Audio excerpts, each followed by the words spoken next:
One of the things you may want to do with your board is to write on it like a whiteboard.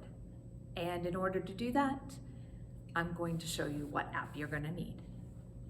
If we look at this home screen, we have three options here. These are files.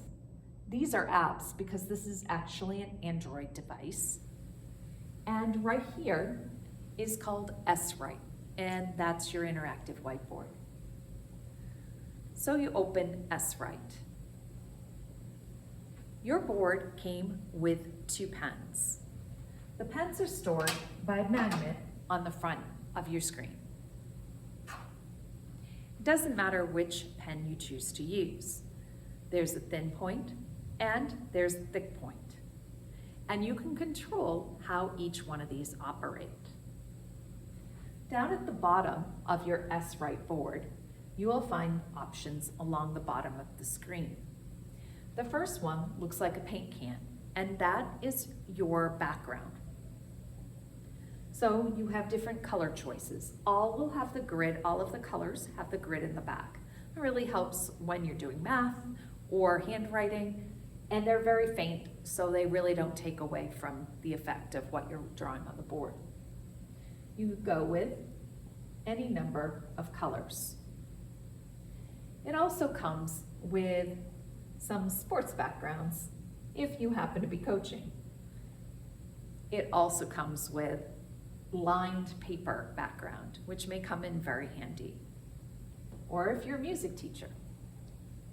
You may add additional backgrounds, but we're not going to get into that right now. I'm just going to keep it simple. All right, my next thing is, it looks like a pen with 2 different ends. That would be referring to this with the 2 different ends. If you click on thin pen, then you decide on a color. So I just clicked pink, and you write with the thin pen, it's going to write in pink. I can make the thick pen a totally different color. I'll make that yellow. So the thick pen will now write in yellow. You may also write with your finger. Your finger goes with the same settings as the thick pen. One more option for your thick pen is to make it an eraser.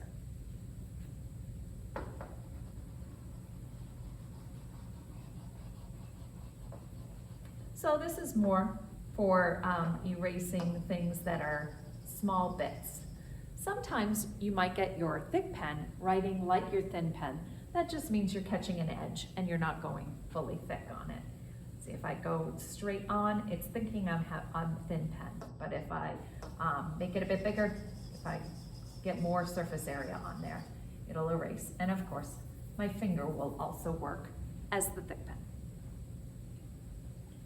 You also have choices of how thick you want your pen to be, and the same thing with your thin pen. So now that's thicker. Your next is kind of subtle. It's just how the lines are drawn, a little more flowy if you have that on. It doesn't really matter. Your next choice has a hand on it. If there's only a dot on one finger, then you can only write one thing at a time on the board from one point. If it's all 5 fingers, it's the multi-touch. And you can write in multiple ways and multiple spaces on the board. More than one person can write on it, or you can write more than one thing on it. In the middle, you can choose a cover. So choose like a spot that you want to highlight on the board when you're talking to your students. X gets rid of that. You can import a picture, which you can do with a thumb drive, a number of different ways, but you could have a thumb drive and insert it into one of these here and be able to access those pictures. Patterns, which is your shapes, but make sure you have select pattern on and it will allow you to do your shape. So there's my circle, and I'm choosing what color I want my circle by choosing a color to the left. Select. This one has a finger and a little box. This is select. So if I want to select something and then move it, make it bigger, or shrink it up. Also a duplicate here, and you can move it.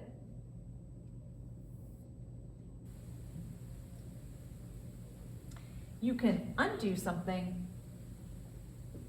you can redo it, or you can just get rid of the whole thing. One more way to erase that comes in handy is with your hand. Mostly the bottom part of your palm. You want to place that on the board, and when you see a white box, you couldn't probably see the white box, but you'll know what I mean when you try it, then you can use your hand to do bigger erasers. Pretty handy. You're not stuck with just one page. Here's page number 1. If I add a page, here's page number 2, 3, and so on. If I want to get back to one of the previous pages, I can arrow back or click the middle. This says I have 4 pages and I'm on 4 out of 4. And I can look and see what I drew on those pages so I would know what page I wanted to return to. I hope that gets you started using your interactive whiteboard feature. And as always, if you want to get back to the original screen, use either the menus here, here, or at the bottom and click the home button. Number 3.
Maybe what you want to do is share your computer screen with your big board.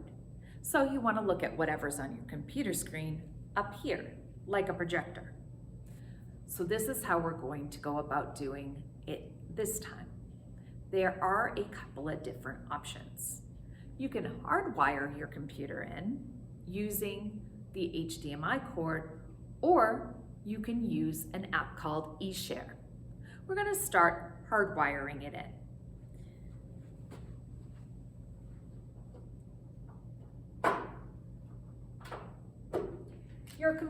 Your touchscreen came with 2 cords. One is an HDMI cord. One end would go into your computer and the other into the back of your board. And one is a USB touch cord.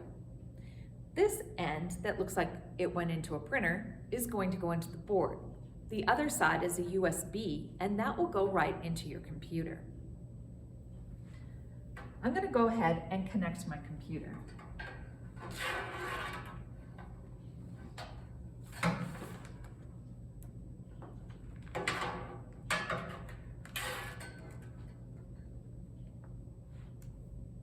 I'm going to go ahead and connect my computer.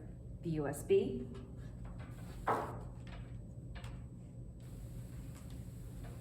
into the side of my computer. You can't see me, but it's only you can put it in any USB port, and the HDMI into the HDMI port in my computer. Now if I go to the back of the display,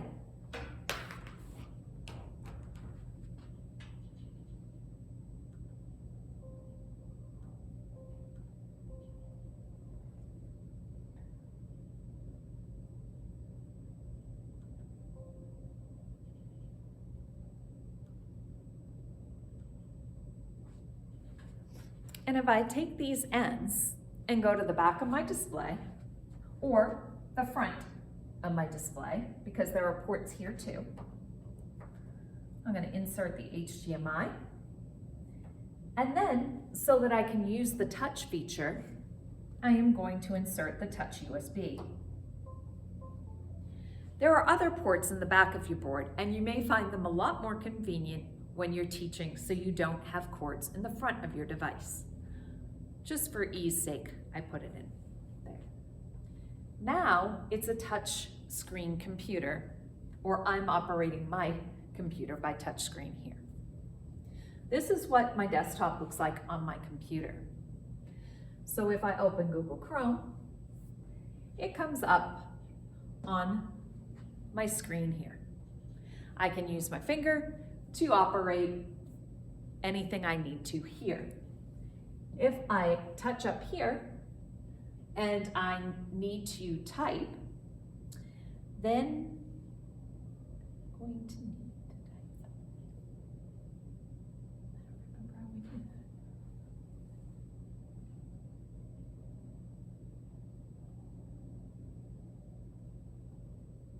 I don't remember how we do that. Why wouldn't that go?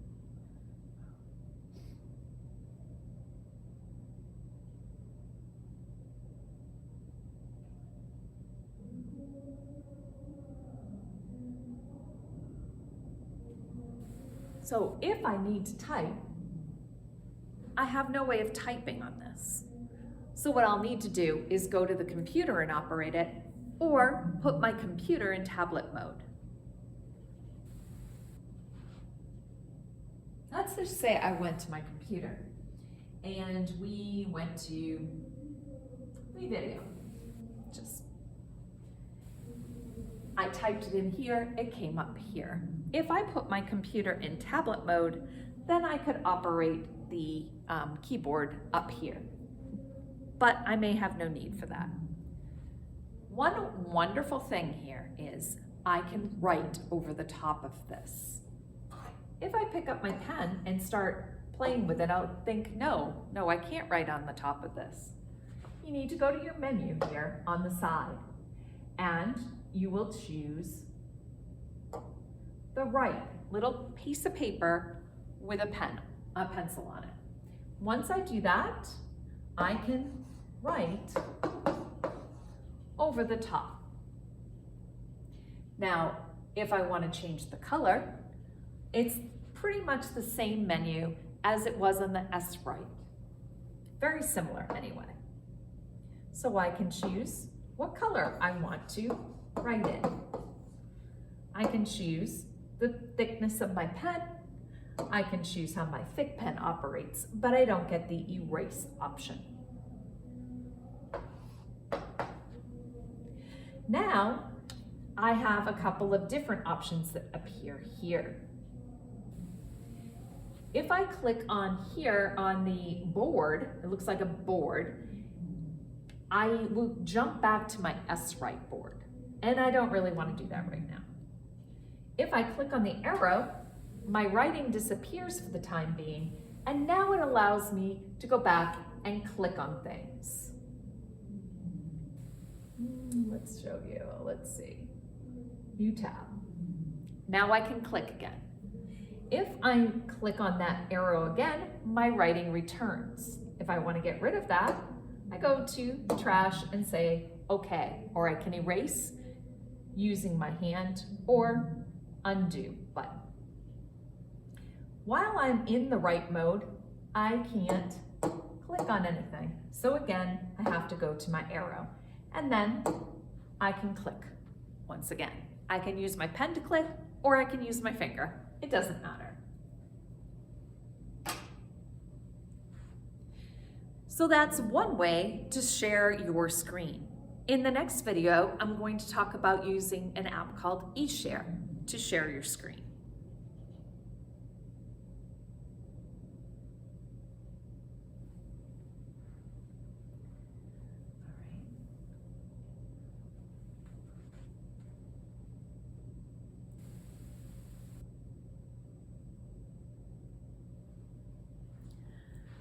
Hi again. We're going to connect your computer using eShare this time. I'm going to use my computer. This is connected up hardwired right now, just to show you what it will look like on your computer to get eShare on your device and to use it to connect to your computer. And then we'll connect it wirelessly and I'll show you how that looks. So this is my computer screen. Again, I'm just connected up hardwired, so you're seeing exactly what's on my computer. I already have eShare here, but you probably don't. If you do, you're all set and you're great with that. If you don't, then this is how you will put it on your computer. Now, my taskbar here is over on the left. Most people keep it down on the bottom, so yours will probably be found on the bottom. And I'm gonna do a search, and since we've already established, I need to type in over here, I'm going to search for company portal. When that comes up, I am going to click on that to open. If it doesn't come up, get in touch with the technology department and see if they can get you connected with company portal or install eShare on your device. Once that comes up, I'm going to search in the search bar for eShare. eShare will come up. Mine says installed. Since you haven't installed yours yet, it won't say that. You're going to click on it. And you will say, type here, all right, click here on install. Like I said, mine is already installed, so there's no need for that. Click install and go through whatever setup process comes along. If it asks you to restart your computer, then do so. Once you have eShare installed,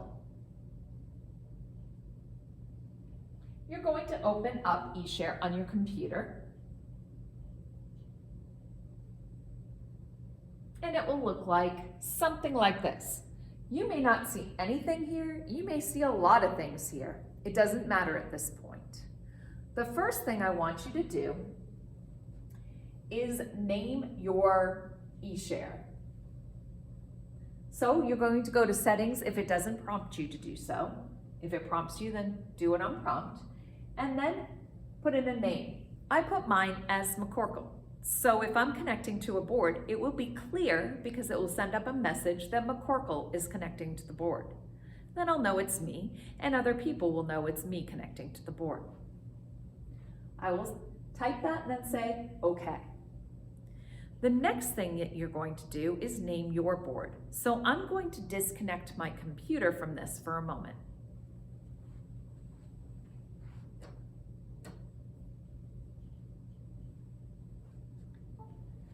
That doesn't look like the right screen, so again, I'm going to click my home button. My home button will always take me back here. eShare is an app on my screen, so I click on the apps and then on eShare. So now this is eShare on my display because I removed my computer. We're no longer looking at my computer, we're looking at this display. The next thing you should do is name your screen. This says the DLC conference room. That's where we are. I suggest your room number or even your name. You're going to go down to settings and you are going to click right here. It says device name and it has a little piece of paper with a pencil. Click on that and name your board. Click check and you'll probably have to check it twice. All of this should be fine and we're going to close it.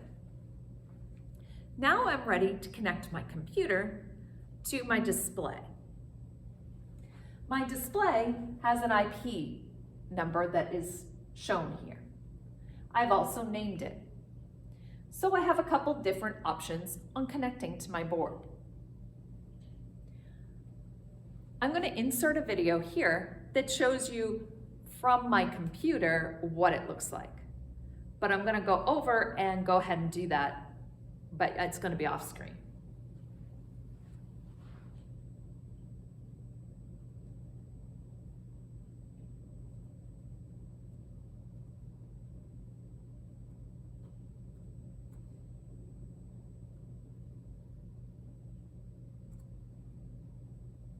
I'm gonna click, I put in the IP address, and now I'm gonna click share screen. Now it says McCorkle starts sharing her screen, and there's my screen again. And that's wireless. These are not connected to my computer anymore. Now I do not need any cords connected between my computer and the board to operate it. Now the touch works and the view works.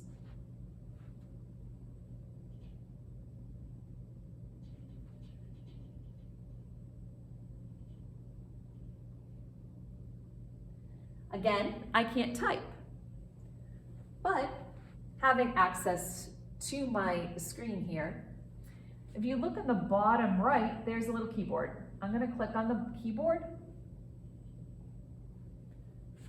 Let's see if I can do that here. Sorry, my network was running. Nope. And there is my on-screen keyboard that showed up. So now I can type here. Nope, can't because my network died.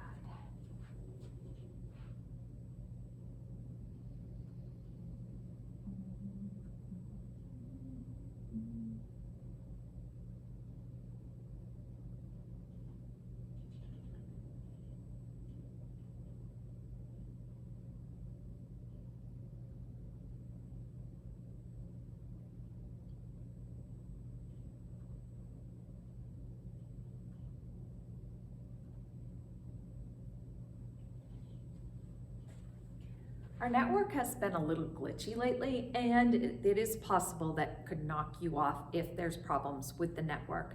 If you encounter that problem, then simply connect with your cords instead, and that should help you out a whole lot. All right, now I can click. If I want the keyboard up, again, I click on my keyboard. And wait a moment, and there's my keyboard that comes up. So now I can type.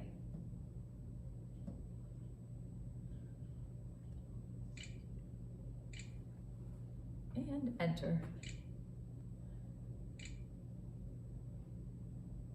I apologize. The network's going slow. That has nothing to do with the board. All right, now I searched, get rid of my keyboard.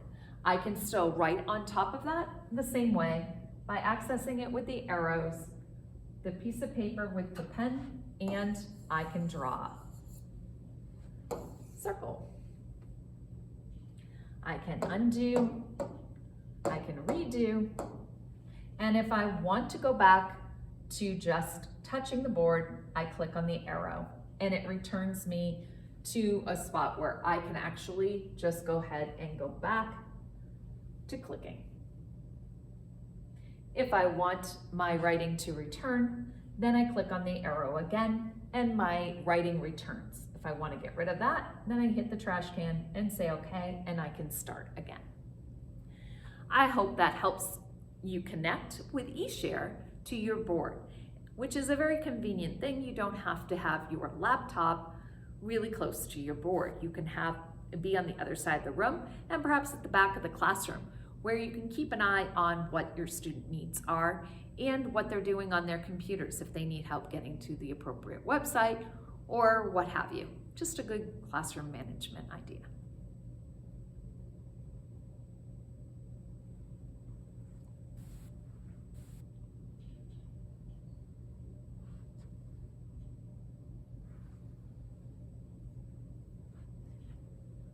When you want to get the boards disconnected from eShare, then you are simply going to go to your computer, click on eShare, and press the red stop button.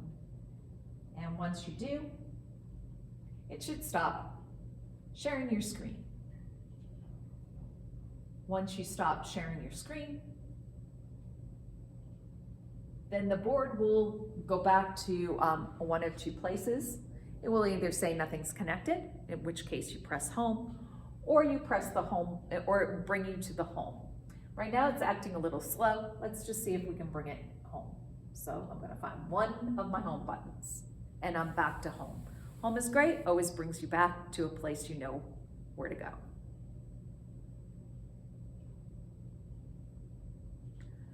All right.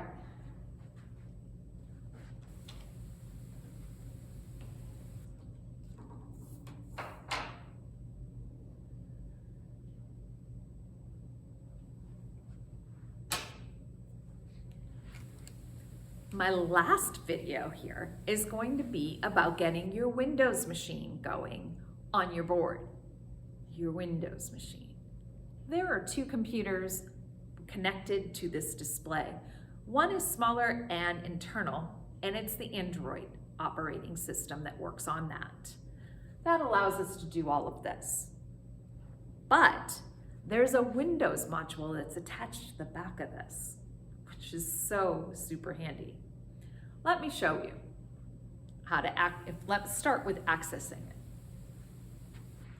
All right, if we come over here and we click one of those two arrows, or on your remote, if you click OPS, I'm gonna go with OPS on my remote first. If I point my remote to the screen and click on OPS, let's see what happens.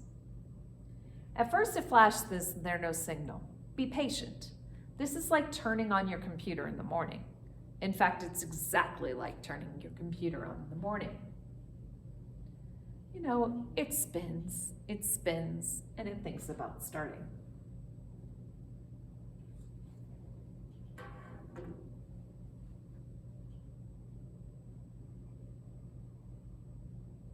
And then you'll get a start screen that looks quite familiar.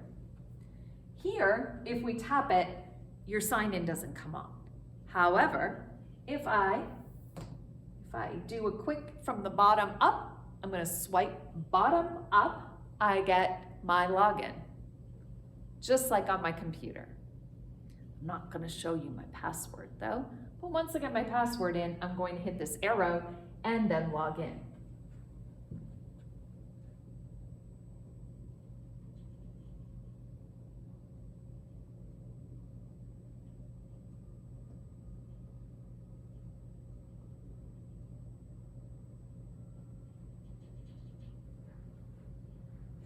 Okay, I just hit the arrow to log in, and I'm allowing the computer to go ahead and start up, just like my laptop in the morning. Then I have a desktop, exactly like my computer in the morning. It doesn't have all of your things that you have installed on your computer because it's a separate device. However, it has a lot of them, and probably the most needed one, Chrome. So mine automatically started up with Chrome. If it didn't, I would double click Chrome. If not, I would double click Chrome and go ahead and get started. Now I've signed into Chrome before on this computer. If you haven't done that yet, I would suggest doing that. It'll have all your bookmarks, Clever, anything else that you need that you normally have when you log into Chrome. Super handy. And the way you do that is to go up and click on the icon, which is probably blank for you at this point, and then you're going to add an account. My account's already in, and I need to log in again. Once again, not showing you the password. Be thinking about how you want to shield yourself with your password from your students. You do not want your students knowing your Chrome password. Bad idea. So whatever you need to do, I would do this without students and log into Chrome, and then check in the mornings and make sure you're still logged in. If you're still logged in the mornings, then it minimizes the chance you have to re-log in later.